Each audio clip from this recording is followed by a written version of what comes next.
Dr. Maya Henderson was studying the usual deep space signals at the SETI Institute when every screen in the facility suddenly blazed to life with brilliant iridescent colors. Her coffee mug slipped from her fingers, shattering on the floor as the impossible images danced before her eyes. Across the globe, the same scene played out. Times Square's massive displays, smartphones in Tokyo, laptops in London. Every digital screen simultaneously displayed the same breathtaking footage. Beings of incredible diversity competed in what could only be described as Olympic events taken to their most extreme conclusions. A crystalline entity phased through solid matter in what appeared to be a race through asteroid fields. A being of pure energy solved complex mathematical equations that manifested as physical structures. A massive, multi-limbed creature performed what could only be described as a zero-gravity dance, its movements defying conventional physics. This is an official invitation to the 500th Centennial Galactic Tournament. A melodic voice announced in perfect English, and presumably every other Earth language simultaneously. Humanity has been selected as this cycle's emerging civilization representative. At the United Nations, emergency sessions convened as world leaders grappled with the revelation. Humanity wasn't alone in the universe, and their first contact was an invitation to what appeared to be the galaxy's most prestigious sporting event. Admiral Chen of the newly formed Earth Space Defense Force stood before the hastily assembled council. Our first interstellar ship just completed its maiden voyage to Alpha Centauri last month, she stated, her voice steady despite the circumstances. We're barely a spacefaring civilization. Why would they invite us? The answer came from the mysterious signal itself, as if anticipating the question. The screen shifted to show historical footage of Earth. Children playing improvised games in the streets of Mumbai, free runners leaping across Paris rooftops, chess grandmasters locked in psychological combat, and scientists celebrating breakthrough moments in their laboratories. Humanity possesses a quality rare among emerging civilizations, the melodic voice explained. You adapt, you innovate, you find patterns in chaos and opportunity in limitation. The Galactic Tournament celebrates not just physical prowess, but the full spectrum of competitive excellence. The footage shifted again, showing the tournament's grand prize. Access to technologies beyond human comprehension, trade routes spanning the galaxy, and knowledge accumulated over millions of years. But there was also a warning. Be advised that declining this invitation is your right. However, it would mark Earth as isolationist, limiting future interactions with the galactic community. In the weeks that followed, Earth changed. Traditional sports competitions were hastily reorganized into selection events. Research facilities redirected their efforts toward understanding the fragments of alien technology shown in the invitation. Social media exploded with speculation about what kinds of challenges humanity might face. Admiral Chen found herself working closely with Dr. Henderson, analyzing every frame of the invitation footage. Look at this. Maya pointed to a particular sequence showing previous tournament newcomers. Every other species seems to have had at least a century of interstellar travel under their belt before competing. We're going in practically blind. Maybe that's our advantage, Chen replied, a slight smile forming. We're used to being underdogs. Humanity's best innovations have always come from having our backs against the wall. As the initial shock faded, a peculiar sense of excitement gripped the planet. Humans had spent centuries looking up at the stars, imagining their place in a larger cosmic community. Now they had their chance, not through war or passive discovery, but through the purest form of human endeavor, competition. The signal had changed everything. But as humanity would soon discover, receiving the invitation was just the beginning. The real challenge would be proving they deserved it. The selection facility in Geneva hummed with activity as candidates from around the world demonstrated their abilities. Traditional athletes performed incredible feats of strength and agility, while strategic experts tackled complex simulation challenges. But something wasn't clicking. We're thinking about this all wrong, Admiral Chen announced, interrupting a particularly impressive Olympic weightlifting demonstration. "We keep trying to match what we saw in the invitation footage. We need to be looking for something different." Sarah Chen, known in the online world as Quantum Leap, and no relation to the Admiral, caught everyone's attention when she appeared at the trials. Instead of following the standard testing protocols, she treated the entire facility as one giant parkour course. Security tried to stop her, but they couldn't catch someone who moved like gravity was merely a suggestion. "The building itself is telling me where to go," Sarah explained later, her breathing steady despite having just danced through what was supposed to be an impossible obstacle course. "Every surface is a pathway if you look at it right." Dr. Elena Rodriguez arrived with no athletic gear, just a holographic interface of her own design.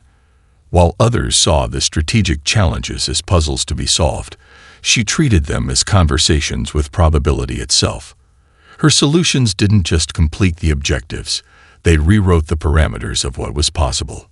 "Classical problem-solving assumes fixed rules," she explained, her hands moving through the holographic displays.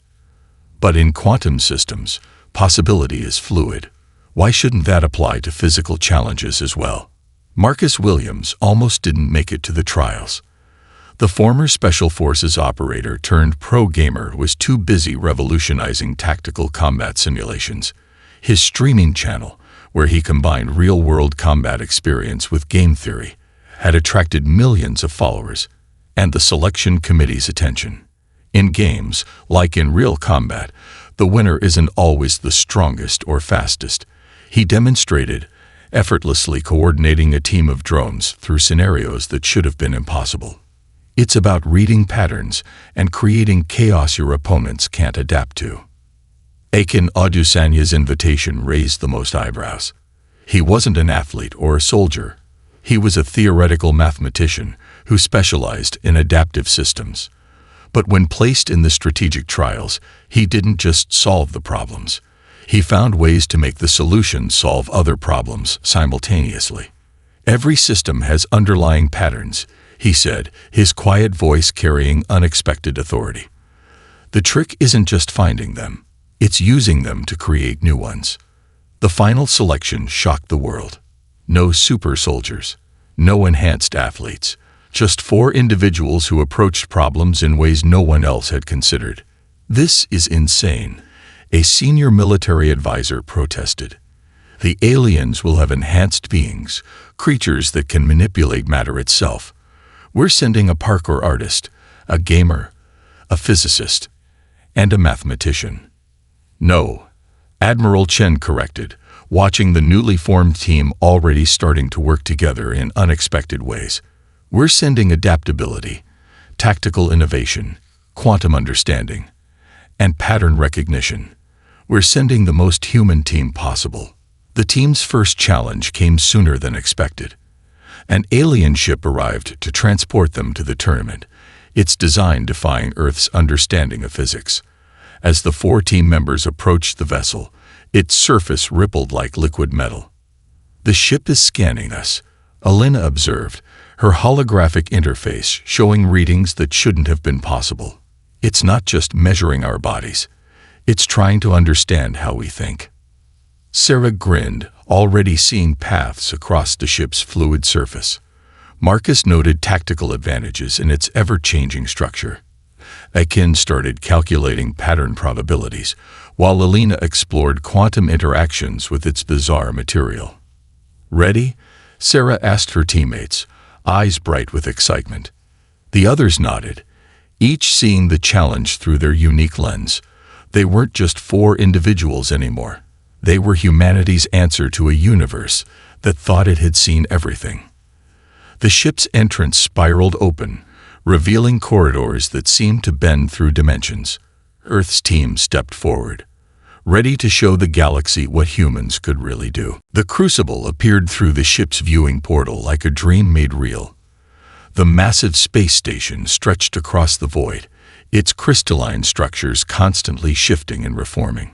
Rings of energy pulsed around its core, creating patterns that seemed to bend reality itself. "It's beautiful," Sarah whispered, her trained eye already mapping possible routes across its ever-changing surface.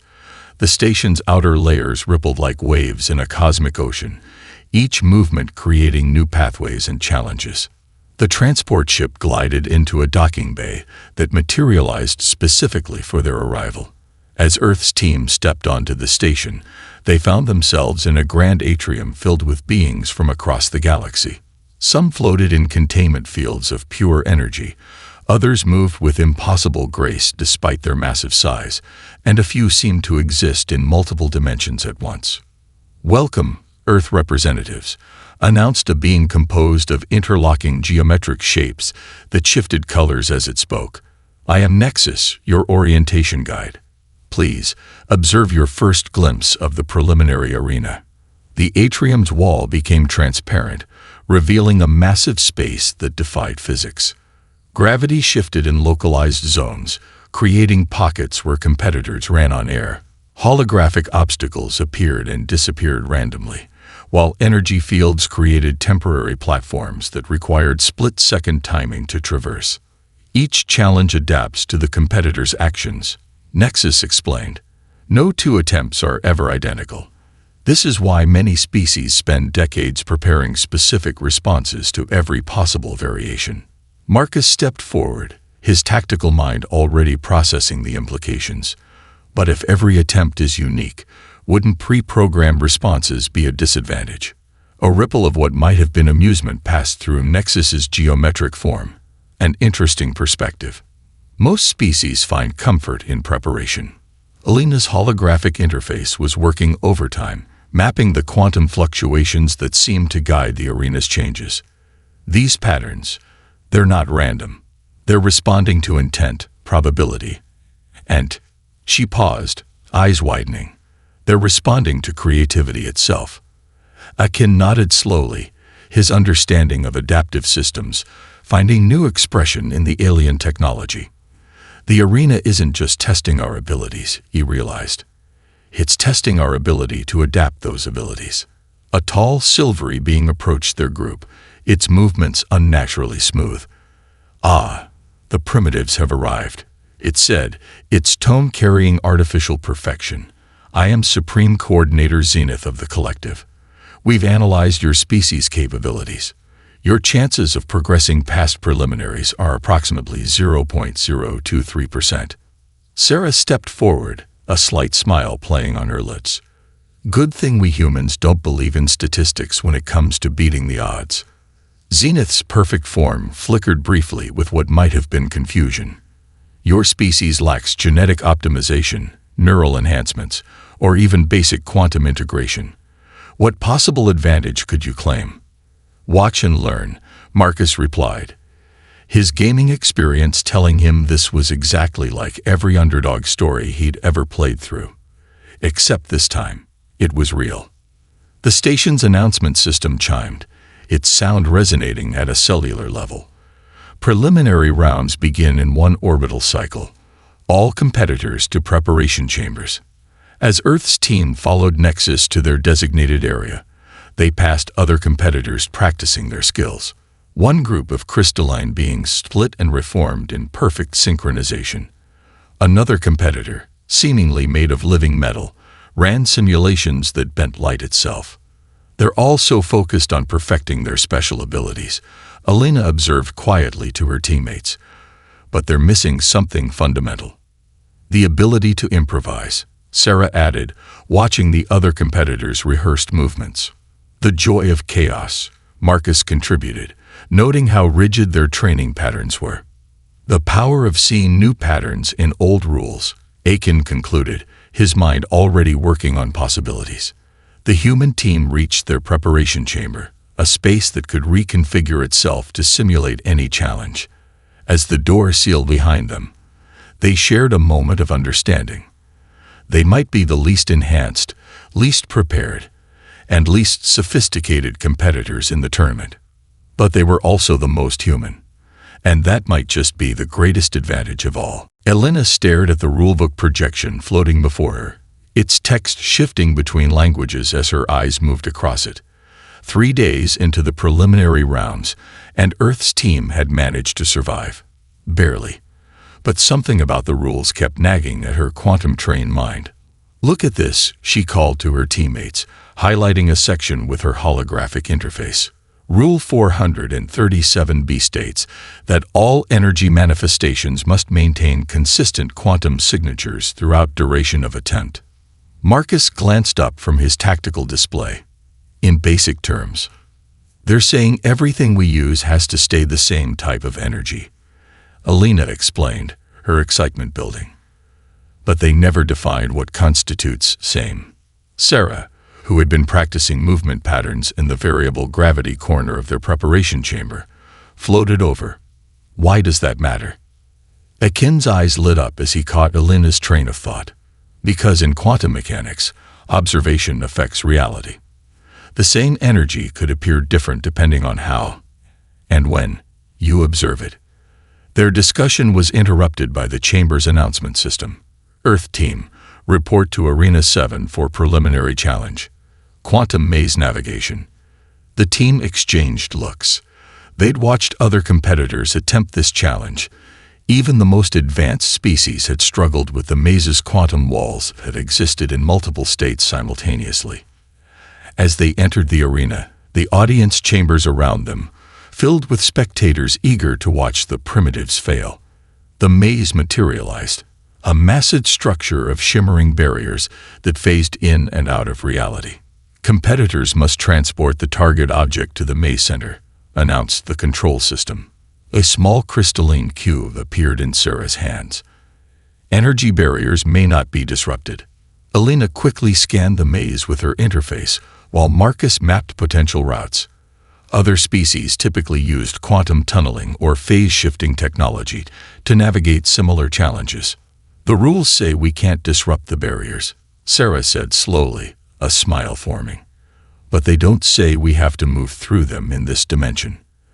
Akin started calculating rapidly on his adaptive systems display. "Alina, if we combine your quantum observation theory with the rule about consistent energy signatures, we could make the maze observe itself." Alina finished, quickly making adjustments to her interface. Marcus's tactical experience kicked in. "Sarah, when you're gaming and hit an unbeatable level, what's the first thing you look for?" "A speedrunner's exploit," she replied instantly. Then her eyes widened.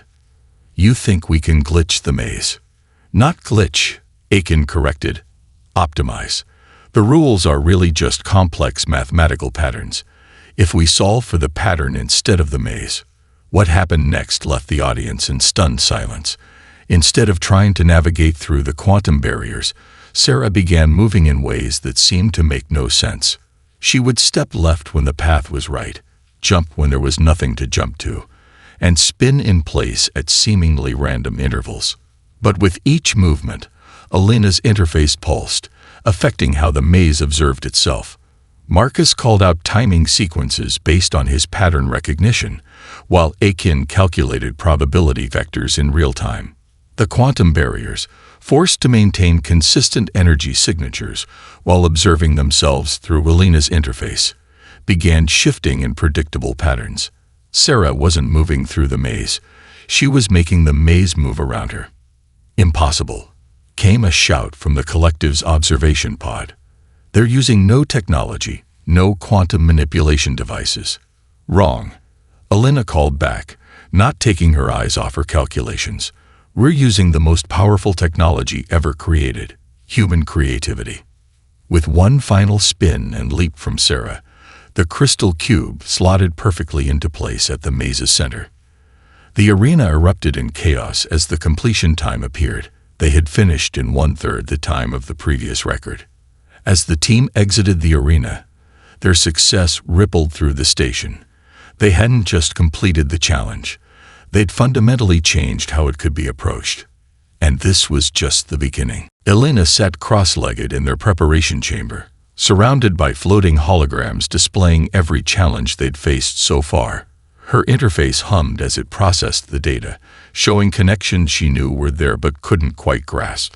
"Look at this," she muttered, more to herself than her teammates. "The quantum maze from yesterday, the gravity wells from last week, the energy conversion trials." Her hands danced through the projections, rearranging them in three-dimensional space. Marcus paused his combat simulation, noticing the intensity in her expression. "You've got that look. The one that usually means you're about to turn everything upside down." Sarah and Aiken moved closer as Elena expanded her holographic display, filling the room with glowing lines connecting different challenges. "These aren't just random tests," Elena said, her voice growing excited. "They're building blocks." "Building blocks for what?" Sarah asked, her Parker-trained mind already seeing patterns in the floating connections. Elena stood up, walking through the hologram. "Every challenge we face affects the station's energy distribution. Look here," she highlighted a series of readings. "When we completed the quantum maze, it changed the gravity fluctuations in the next 3 arenas." Aiken's eyes widened as he pulled up his own calculations. The adaptive patterns, they're not just within each challenge. The entire tournament is one massive adaptive system. The team gathered around the central display as Elena overlaid the station's energy grid onto their challenge history. Paths of light connected seemingly unrelated events, forming a complex web of cause and effect. Each competitor's actions ripple through the entire system, Elena explained, highlighting specific nodes. But everyone's been so focused on individual challenges, they haven't noticed they're actually shaping the tournament itself. Marcus whistled softly. "So when those crystalline beings won the phase shift challenge, they accidentally made their own weakness in the energy trials the next day," Aiken finished. "They've been optimizing for each challenge without seeing the bigger picture." Sarah stood up, stretching as she processed this information. "So how do we use this? We can't exactly plan for challenges we haven't seen yet." "Maybe we don't have to," Elena said, adjusting her interface. "What if instead of trying to win each challenge perfectly, we win them strategically? Create patterns that benefit us later." The station's announcement system chimed, its tone resonating through their bones. "Special challenge alert. Dimensional harmonics test." The team shared knowing looks. This was their chance to test Elena's theory. As they entered the arena, they found themselves facing a massive crystalline structure that pulsed with different frequencies of light and energy. "Competitors must match the harmonic frequencies to progress," the system announced. "Standard approach: use quantum technology to align energy signatures." But Earth's team didn't reach for any technology. Instead, Elena pulled up a display of the station's energy grid. "Sarah, when you move through the light patterns, you'll affect the harmonics. Marcus, call out the timing based on how it connects to future challenge zones." What followed looked like chaos to the observers. Sarah danced through the light beams in seemingly random patterns, deliberately missing some harmonics while hitting others. Marcus called out positions based on tactical projections, while Aiken calculated the ripple effects through the station's systems. "What are they doing?" observers muttered as the humans appeared to perform well below their usual standard. But Elena's display told a different story. With each movement, they were weaving a complex pattern into the station's energy grid. They finished with a respectable but unremarkable score. As they left the arena, Supreme Coordinator Zenith approached them, its perfect form radiating confusion. "Your performance was inefficient. You could have achieved a higher score." Elena smiled. "Sometimes the longest path between 2 points is exactly the one you need to take." Back in their chamber, the team watched as their actions created subtle changes throughout the station. They hadn't just solved one challenge. They'd set themselves up for the next 5. The preparation chamber hummed with energy as Sarah practiced a new movement sequence. Her body twisted through the air in ways that seemed to defy physics, while Marcus called out tactical positions based on his combat simulation predictions. 3 seconds hover, then spin left, Marcus guided, his eyes tracking multiple probability paths on his display. "The energy field will shift. Now." Sarah executed the maneuver perfectly, her body moving through spaces that didn't seem to exist until she occupied them. She landed with characteristic grace, but something was different this time. The air around her sparkled with quantum possibilities. "Did you see that?" Elena exclaimed, her holographic interface lighting up with new data. "Sarah, your movement pattern just created a stable quantum field. That shouldn't be possible without technology." Akin quickly pulled up his adaptive systems display, overlaying it with Elena's readings. "It's not just stable, it's replicable." "Marcus, what exactly were you tracking when you called that sequence?" "Combat trajectories based on standard human momentum, but factoring in the station's energy grid patterns we mapped," Marcus replied, then paused as realization dawned. "Wait, are we accidentally creating new physics?" "Not new physics," Elena corrected, her excitement building. "We're teaching human intuition to speak quantum mechanics." The station's announcement system interrupted their discovery. Quarterfinal challenge commencing, multi-dimensional combat navigation. As they entered the arena, they found themselves facing their most complex challenge yet. The space before them was divided into overlapping reality planes, each operating under different physical laws. Most species tackled this by using technology to adapt to each dimension separately. "Time to test our theory," Sarah said, stretching as she observed the shifting planes of reality. "Marcus, ready to dance?" Marcus stepped up beside her, his tactical display synced to Elena's quantum readings. What followed was unlike anything the tournament had ever seen. Instead of fighting against the different physical laws, Sarah and Marcus began moving in perfect synchronization, their movements creating ripples across dimensional boundaries. "They're harmonizing dimensional frequencies through pure motion," gasped a spectator from an advanced energy-based species, "without any quantum tech." Elena and Akin worked in concert, their calculations merging into a new form of mathematics. Elena's quantum understanding combined with Akin's pattern recognition allowed them to predict how the dimensional planes would react to Sarah and Marcus's movements. "Shift left in 3, Akin called out, his display showing probability curves bending in impossible ways. "The next plane intersection will match your momentum exactly." Sarah and Marcus flowed through the challenge like water, each movement building on the last. Where other competitors saw barriers between dimensions, they saw doorways. Where others needed technology to adapt, they used pure human coordination and instinct. "Impossible." Supreme Coordinator Zenith's voice rang out from the observation deck. "Their species lacks the basic neural architecture to process multidimensional space." "We don't process it," Elena called back, her hands dancing through her holographic controls. "We feel it." The challenge reached its climax as Sarah and Marcus approached the final dimensional intersection. Instead of choosing one plane of reality to operate in, they somehow existed in all of them simultaneously, not through technology, but through perfect understanding of motion and momentum. They completed the course with the highest score ever recorded, but the numbers didn't tell the whole story. They had done more than just beat the challenge. They had shown that human intuition, when properly guided, could achieve things that even the most advanced technology couldn't replicate. Back in their chamber, the team gathered around Elena's latest calculations. "Look at this," she said, highlighting a complex pattern of energy signatures. "Every time we combine our skills in new ways, we're not just solving challenges. We're teaching the station itself new possibilities. And if we can teach a multi-dimensional space station new tricks," Marcus added with a grin, "imagine what we can do in the finals." Sarah looked at her teammates, their shared success creating a tangible energy in the air. "They thought we were primitives fumbling in the dark. But darkness is where humanity has always found its brightest ideas." The Crucible's central arena pulsed with anticipation as Earth's team faced the Quantum Collective in the tournament finals. The massive space had transformed into something that defied description. A swirling vortex of possibilities, where reality itself seemed fluid.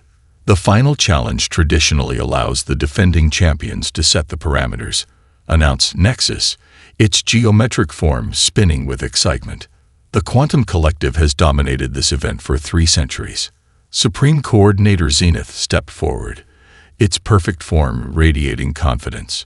"We choose the Infinite Adaptability Trial. The arena will generate random challenges every 60 seconds. No repeats, no patterns, pure chaos. A murmur ran through the spectator pods. The quantum collective's multidimensional nature made them masters of rapid adaptation. No species had ever beaten them at their own game. Alina's hands flew across her holographic interface, analyzing the proposal. "They think they're setting us up to fail," she whispered to her teammates. "But they just gave us exactly what we need." "How so?" Marcus asked, already running combat simulations for various scenarios. "Because they fundamentally misunderstand what chaos is," Akin replied, his adaptive systems display showing complex probability curves. "They think randomness means no patterns." Sarah stretched, her body already anticipating the countless movements she'd need to perform. But humans know better. Chaos isn't the absence of patterns, it's the mother of them. The team huddled together for one final strategy session. "Listen," Alina said, pulling up her latest calculations. "Everything we've learned about the station's energy grid, every pattern we've seeded throughout the tournament, it's all been leading to this. The rules state that challenge parameters must remain consistent once set," Marcus added. "They can change what we face, but not how the arena generates those changes. And we've spent the entire tournament teaching the station how to think like us." Sarah finished, a smile spreading across her face. The arena's countdown began. The human team took their positions as reality began to warp around them. The first challenge materialized, a gravity maze with electromagnetic barriers. The quantum collective's representatives split into multiple versions of themselves, each tackling a different aspect of the challenge. Their efficiency was beautiful to watch, like a perfectly programmed machine. Earth's team moved differently. Sarah flowed through the maze while Marcus called out positions, but they weren't just solving the current challenge. Alina's quantum calculations and Akin's pattern recognition were already preparing for the next shift. 60 seconds passed. The arena transformed into a temporal puzzle, then a phase shift labyrinth, then a dimensional navigation course. With each change, the collective adapted perfectly, but mechanically. The humans, however, were dancing. Each movement they made seemed to anticipate the arena's shifts before they happened. They weren't just reacting to changes, they were becoming part of the change itself. "What's happening?" Zenith demanded as the scoring system struggled to keep up. "They're not even using dimensional shifting technology. They're using something far more powerful," Nexus observed, its geometric form pulsing with what might have been awe. "They're using pure innovation." As the challenges progressed, a pattern emerged, not in the challenges themselves, but in how the arena generated them. The station's energy grid, subtly influenced by every human victory throughout the tournament, had developed its own form of creativity. "The arena isn't just random anymore," Alina called out as she processed new data. "It's learning, evolving, becoming more complex with each shift, just like we do." The collective's representatives began to falter. Their perfect adaptations, based on predicted probability curves, couldn't keep up with challenges that evolved in human-inspired ways. Their technological superiority meant nothing against pure creative instinct. In the final minutes, the arena became a symphony of motion and innovation. Sarah moved like water through impossibilities, while Marcus predicted paths that shouldn't exist. Alina's quantum calculations merged with Akin's pattern recognition to create a new form of predictive mathematics. They weren't just competing anymore. They were showing the galaxy what humanity did best, turning chaos into art. The final seconds of the infinite adaptability trial ticked down, as reality itself seemed to hold its breath. The arena had become something entirely new, not just a testing ground, but a canvas where humanity had painted with possibilities. Sarah landed her final movement just as the challenge ended, her feet touching the ground in perfect synchronization with the closing tone. The entire station fell silent as the scoring systems processed what they had just witnessed. "Final results processing," Nexus announced, its geometric form spinning faster than ever before. "This is unprecedented." Alina's holographic interface was practically singing with data, We didn't just beat their score, she whispered to her teammates. We changed the game itself. The numbers appeared in massive holographic form above the arena. The Quantum Collective had performed perfectly, achieving a score that matched their previous records exactly. Earth's team, however, had scored 42% higher than any recorded performance in tournament history. Supreme Coordinator Zenith's perfect form flickered with what might have been the first imperfection it had ever shown. How? You used no quantum technology, no dimensional stabilizers, no reality anchors. We used something better, Marcus replied, still catching his breath. We used imagination. Akin stepped forward, his adaptive systems display showing the beautiful complexity of what they'd achieved. Your society perfected adaptation through technology. But humans, we evolved through adaptation itself. The station's energy grid was still pulsing with the echoes of their performance. Alina's calculations showed something remarkable. The patterns they'd created hadn't dissipated. Instead, they had become part of the station's fundamental structure. The crucible itself has evolved, Nexus announced, its voice carrying a new tone of wonder. The human approach to chaos and pattern recognition has been integrated into its systems. Future tournaments will never be the same. Sarah looked at her teammates, seeing in their eyes the same realization she felt. They hadn't just won a competition, they had shown the galaxy a new way of thinking. Admiral Chen's voice came through their communication system, transmitted from Earth. Well done, team. You've done more than just win. You've opened the door for humanity's future among the stars. The prize ceremony began as the station reconfigured itself one final time. The human team stood on the central platform as representatives from across the galaxy gathered to witness something none of them had expected, a triumph of pure human ingenuity. As tournament champions, Nexus proclaimed, Earth gains access to the galactic archives, trade routes across 17 sectors, and technology exchange rights with all member species. The Quantum Collective's representatives approach Earth's team, their perfect forms now showing subtle variations, the first signs that they too were learning to adapt in new ways. We have existed for millennia, Zenith said, perfecting our forms through technology. Yet in these few days, you have shown us that perfection itself may be a limitation. Elena smiled as her interface displayed one final set of readings. The station's energy patterns. They're still evolving, still creating new possibilities. Just like humanity always has, Marcus added, watching as his tactical displays showed new potential scenarios unfolding.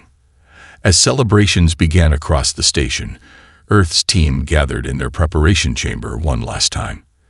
The space where they had started as underdogs now felt like home, a place where impossible things became possible through pure human determination.